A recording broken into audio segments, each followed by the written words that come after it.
तो question number 7 है, एक समकोण त्रिभुज की रचना कीजिए जिसकी भुजाएं कर्ण के अतिरिक्त, यानी वो भुजा जो है, इस त्रिभुज की जो भुजाएं दे रखी है कर्ण को छोड़कर दे रखी है, 4 सेंटीमीटर है और 3 सेंटीमीटर की लंबाई की है। फिर एक अन्य त्रिभुज की रचना कीजिए जिसकी भुजाएं दिए गए त्रिभुज की संगत भुजाओं की 5/3 गुनी है। अब यहाँ पर प्रश्न में आपको ध्यान देना पड़ेगा कि समकोण त्रिभुज की बात करी जा रही है और कर्ण के अतिरिक्त यानी कर्ण को छोड़कर भुजाएं दे रखी हैं। तो अगर मैं एक समकोण त्रिभुज को बनाऊं इस तरह से, कच्चा चित्र बनाते हैं सबसे पहले, उसके बाद में इसके आधार पर आपको पक्का चित्र बना लेना है। इसको अपन देखो आधार बना रहे हैं BC, ठीक है। कर्ण के अतिरिक्त कह रहा तो समकोण त्रिभुज तो ऐसा ही होता है और एक उसमें कर्ण होता है, यानी आधार लंब और कर्ण होता है। देखो ये आधार हो गया, ये लंब हो गया, तो इसे 90 डिग्री का कहते हैं।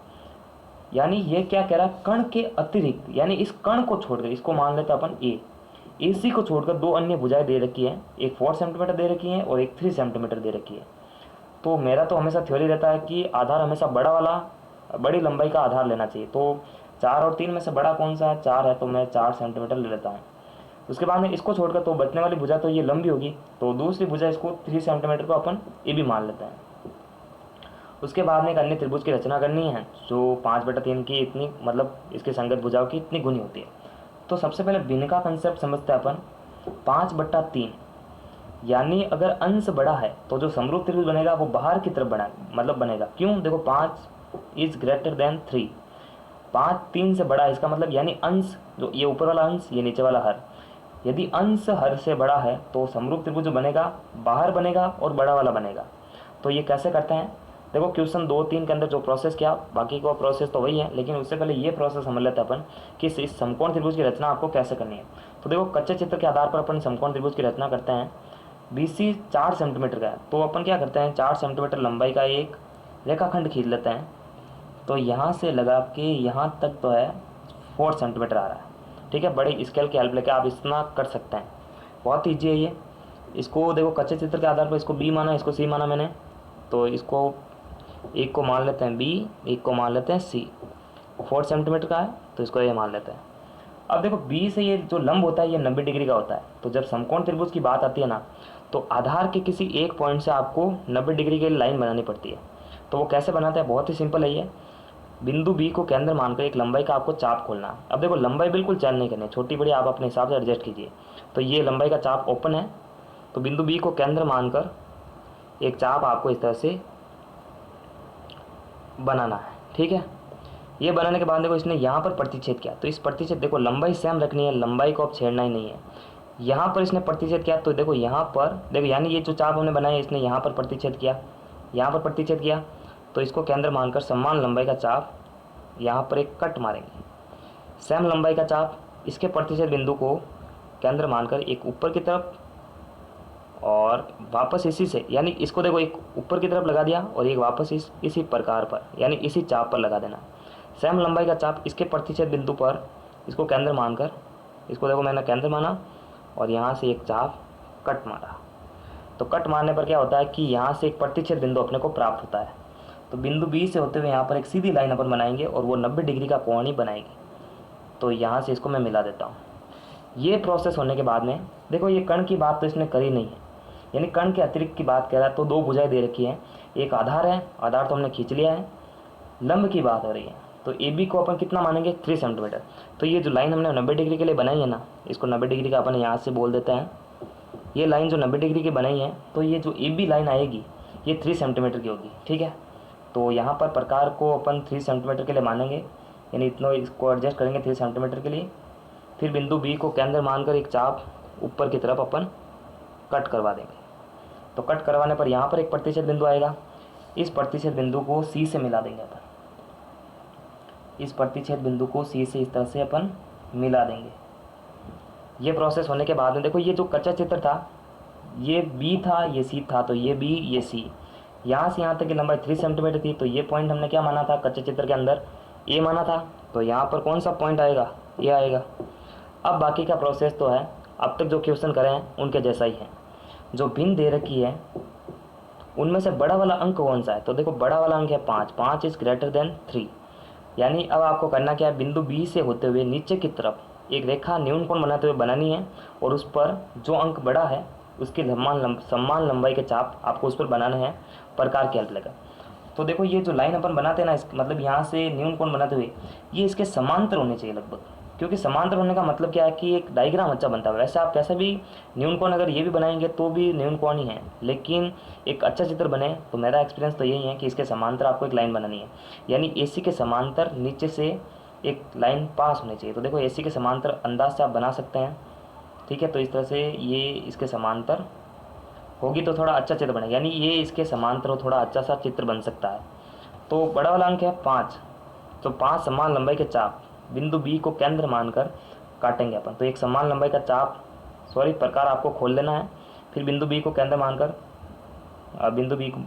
मानकर पहला चाप, उसके बाद में दूसरा चाप समान लंबाई का होना चाहिए, तीसरा, ये चौथा और ये 5वां चाप। तो ये समान लंबाई के 5 चाप अपने बना लिए। उसके बाद में इनको नाम भी देना ज़रूरी है, तो इसको B1 दे दो आप, इसको B2, इसको B3, इसको B4 और इसको B5। लास्ट के अंदर थोड़ी सी इस रेखा को जो है आपको बढ़ाना पड़ेगा, यानी इस रेखा को भी नाम देना पड़ता है, BX नाम दे देते हैं अपन। क्या देते हैं? BX। अब देखो जो भिन्न दे रखी है, भिन्न के दोनों अक्षरों का आपको यूज़ करना है, यानी दोनों अंकों का यूज़ कैसे करते हैं? 5/3 इसके लिए हो गया, 5 के लिए हो गया B5 और 3 के लिए रहेगा B3। इन दोनों पॉइंटों का आपको यूज़ करना है इन अंकों के कारण, ठीक है।